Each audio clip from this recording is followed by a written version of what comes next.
Citizen alert में आप सभी का स्वागत है। मैं हूं सैयद सलमान और आज हम बात करेंगे अंतरधर्मीय प्रेम प्रसंग के कारण बढ़ते सांप्रदायिक तनाव, लव जिहाद, घर वापसी जैसे कई मुद्दों पर। देश के अलग अलग हिस्सों से युवा पीढ़ी में अंतरधर्मीय प्रेम प्रसंगों में कमी देखने को नहीं मिल रही है। मामला अगर मुस्लिम लड़के और गैर मुस्लिम लड़की का हो तो लव जिहाद, और अगर मामला हिंदू लड़के के साथ गैर हिंदू लड़की का हो तो घर वापसी का नाम देकर खबर को खूब बढ़ा चढ़ाकर पेश किया जाता है। कुछ लोगों की हरकतों से पूरी कौम को कटघरे में खड़ा कर दिया जाता है। नतीजतन अल्पसंख्यकों को कई जगह से पलायन के लिए मजबूर होना पड़ा है। अक्सर मामलों में प्रेम का दूर दूर तक कोई भाव नहीं होता, बस विपरीत लिंगी आकर्षण को प्रेम समझ लिया जाता है। यह युवाओं की कमी है। यह मामला दोनों समाजों का है। ऐसे मामलों को सांप्रदायिक रंग आसानी से दिया जा सकता है। कुछ ताजा मामले इसके उदाहरण हैं। मसलन सहारनपुर में एक हिंदू लड़की को मुस्लिम लड़के के साथ देखकर एक कट्टरपंथी संगठन के कार्यकर्ताओं ने पकड़ लिया और दोनों की खूब पिटाई कर दी। साथ पढ़ने वाले लड़का लड़की कॉलोनी में घूम रहे थे। कार्यकर्ताओं ने उनसे बदसलूकी की, उनसे गाली गलौज की। दोनों माफी मांगते रहे, छोड़ देने की बात कहते रहे, लेकिन उनकी किसी ने नहीं सुनी। पुलिस मौके पर पहुंची और दोनों को थाने ले गई। उनके परिजनों को बुलाया, समझाया, फिर उनके घर भेज दिया। ऐसा ही एक मामला इसके उलट हल्द्वानी में हुआ, जहां लड़की मुस्लिम थी जो मुरादाबाद से हल्द्वानी रिश्तेदारी में आई थी। नाबालिग लड़की अपनी सहेली के साथ अपने प्रेमी से मिलने पहुंच गई। कुछ लोगों ने तीनों को पकड़कर पुलिस को सौंप दिया। इस बीच लोगों ने थाने का घेराव कर हिंदू युवक पर कार्रवाई की मांग की। पुलिस के समझाने पर भीड़ किसी तरह से हटी।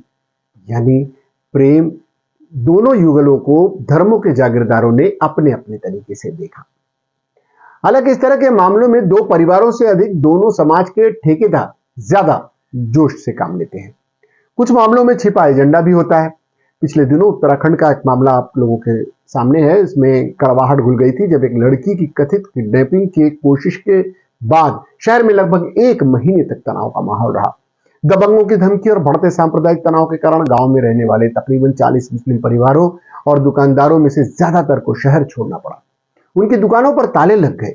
मुसलमानों को भगाने के लिए महापंचायत करने की बात हुई। हालांकि बाद में मुसलमानों को बदनाम करने की ये जो साजिश रची गई थी पूरी तरह से इसका खुलासा हुआ, क्योंकि पीड़ित लड़की के मामा ने खुद मीडिया के सामने आकर कहा कि इस मामले का लव जिहाद से कोई लेना देना नहीं है।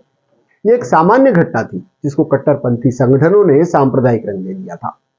पीड़ित लड़की के परिवार के मुताबिक इस मामले को लव जिहाद का रंग देने के लिए कई संगठनों ने उनसे कई बार संपर्क किया था। इसमें एक स्थानीय पत्रकार भी शामिल था। वो पत्रकार था भी क्या? उस कथित पत्रकार ने इस घटना को लव जिहाद का एंगल देने के लिए खुद ही एक फर्जी शिकायत पत्र तैयार किया था। पत्रकार द्वारा लिखे गए शिकायत पत्र में घटना को लव जिहाद और देह व्यापार से भी जोड़ दिया गया था। हालांकि इस घटना में 2 लोग शामिल थे, ध्यान दीजिएगा। एक जितेंद्र सैनी और दूसरा उबैद खान। कहने का अर्थ कि इस पूरे मामले में कहीं भी लव जिहाद का एंगल नहीं था, लेकिन एक नाम उबैद खान का मिलना ही नफरत की राजनीति करने वालों के लिए काफी था। लेकिन नफरत ज्यादा दिन नहीं चलती। राहत की बात यह है कि उत्तरकाशी में हालात सामान्य हो रहे हैं। सांप्रदायिक तनाव की स्थिति में जब मुस्लिम दुकानदार शहर छोड़कर चले गए थे, तब हिंदू भाइयों ने ही उनकी दुकानों की देखभाल की।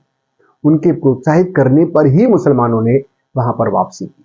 दुकानदारों को लगा था कि जब वो लौटेंगे तो शायद दुकान पर ग्राहक कम आए, लेकिन हैरानी की बात रही कि दुकान पर ग्राहकों की संख्या में कोई कमी नहीं आई। स्थानीय लोगों ने खरीदारी भी की और उनका हालचाल भी पूछा। दरअसल यही असली हिंदुस्तान है। ऐसे उदाहरणों से मुसलमानों की जिम्मेदारी बढ़ जाती है। हम बात मुसलमानों की ही करेंगे। मुसलमानों को अपने अखलाक को बुलंद करना होगा, तभी हिंदू भाई उन पर विश्वास करेंगे, जैसा उत्तरकाशी में हुआ। ऐसा ही पूरे देश में होगा। मुस्लिम लड़कों को भी प्रेम प्रसंगों में सतर्क रहना होगा। बड़े बुजुर्गों को भी उन्हें इसके नुकसानात से आगाह करते रहना होगा। नफरत के जहर में धर्म की चाशनी लगाने वालों से सावधान रहने की जरूरत है। सांप्रदायिक सद्भाव बनाए रखने के लिए यह बेहद जरूरी है। फिलहाल के लिए इतना ही। इसके बाद भी खबरों और कार्यक्रमों का सिलसिला जारी रहेगा। हम फिर हाजिर होंगे किसी खबर की समीक्षा करते या फिर आपको कोई खबर दिखाते हुए। तब तक के लिए मुझे और सिटीजन अलर्ट की पूरी टीम को दीजिए इजाजत। और हाँ, आपको हमारे कार्यक्रम से संबंधित कोई सुझाव देना हो, कोई टिप्पणी करनी हो तो हमारे कमेंट बॉक्स में जरूर करें। हमारे चैनल को लाइक करें, सब्सक्राइब करें और शेयर करना ना भूलें। अभी इस परिवार का हिस्सा बने। जय हिंद।